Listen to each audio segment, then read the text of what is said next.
Je ne prendrai qu'un exemple, celui que la Ligue de l'enseignement de Normandie a mis en place en partenariat avec le CCAC, qui est l'association qui gère le festival Jazz sous les pommiers à Coutances. Donc, nous avons mis en place le dispositif, un nouveau dispositif, jeunes bénévoles, futurs bénévoles, et nous avons permis à 6 jeunes de venir découvrir le festival côté bénévole. Donc, ils ont suivi pendant une semaine des bénévoles aguerris de l'association et ont vu le festival du côté de ces bénévoles et ont découvert ce que c'était qu'un bénévole et le bénévolat à Jazz sous les pommiers. Le résultat est tout simplement remarquable puisque 5 des 6 jeunes ont décidé de revenir au mois de mai en tant que bénévoles à part entière du prochain festival. Voilà tout simplement ce que je peux dire sur ce sujet. Le Conseil départemental de la Manche mène une politique volontariste dans la participation des jeunes à la vie de leur territoire, au travers notamment du Conseil départemental des jeunes. À ce jour, ce sont 54 jeunes manchois, tous volontaires, issus de collèges publics ou privés, de maisons familiales rurales ou d'institutions spécialisées qui composent le CDJ. Ce dispositif est un bel outil permettant aux jeunes de s'exprimer, de s'impliquer dans la vie locale et de mener des projets qui leur correspondent. Le conseil départemental est présent pour mettre en musique leurs idées, pour les accompagner dans la mise en œuvre de leurs actions sur le terrain. Lors de la session de juin dernier, au sein des 4 commissions, les jeunes ont sélectionné des projets qui vont finaliser au cours des prochains mois pour aboutir à leur concrétisation. Le CDJ, je pense, est une belle occasion pour les jeunes de vivre une aventure engagée, humaine et citoyenne.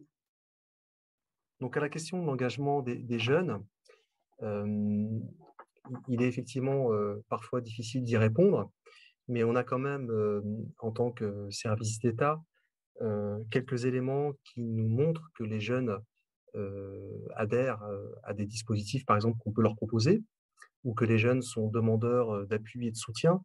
Je pense notamment à la bourse Agir, qui est une bourse départementale qui est bien connue dans le département depuis une vingtaine d'années et qui permet à des jeunes de réaliser des projets. Je pense également au nombre de jeunes qui sont engagés sur le service civique, où on peut là aussi attester du fait qu'ils s'engagent. On a également des jeunes qui sont investis dans les juniors associations. On a aussi pu mesurer récemment, à travers la mise en œuvre du SNU, qu'un certain nombre de jeunes adhéraient donc à cette démarche d'engagement. Et puis, nous sommes actuellement dans une phase numéro 2, puisque les jeunes sont en train de réaliser ce qu'on appelle une mission d'intérêt général. Enfin, j'ai presque envie de dire que les jeunes s'engagent à partir du moment où on leur ouvre des portes et à partir du moment où on leur en donne l'occasion. Et je crois que dans ce département, nous avons la chance d'avoir des partenaires qui sont acteurs de cette dynamique pour offrir des portes aux jeunes sur ces sujets-là. Donc, la vie locale est avant tout intergénérationnelle. Et c'est à nous, au moins au niveau de la MSA, de créer des conditions pour que les jeunes soient pleinement citoyens. Et nous avons la chance d'être un guichet unique. Nous leur proposons à 16 ans la carte vitale avant d'avoir une carte d'électeur. Et je crois que c'est vraiment le moyen et l'idée de leur montrer qu'ils sont citoyens à part entière et que nous devons leur porter la place qu'ils doivent avoir. Depuis quelques années maintenant, le terme participation est devenu un terme courant dans les sphères des politiques éducatives, des politiques sociales, un terme sans doute trop souvent affiché et insuffisamment mis en œuvre. Alors derrière ce terme de participation se posent plusieurs questions. Quelle place, quel rôle souhaite-t-on donner aux jeunes dans nos sociétés, dans nos cités, sur les territoires? Reconnaît-on le jeune comme un acteur à part entière de son territoire, au même titre que n'importe quel citoyen?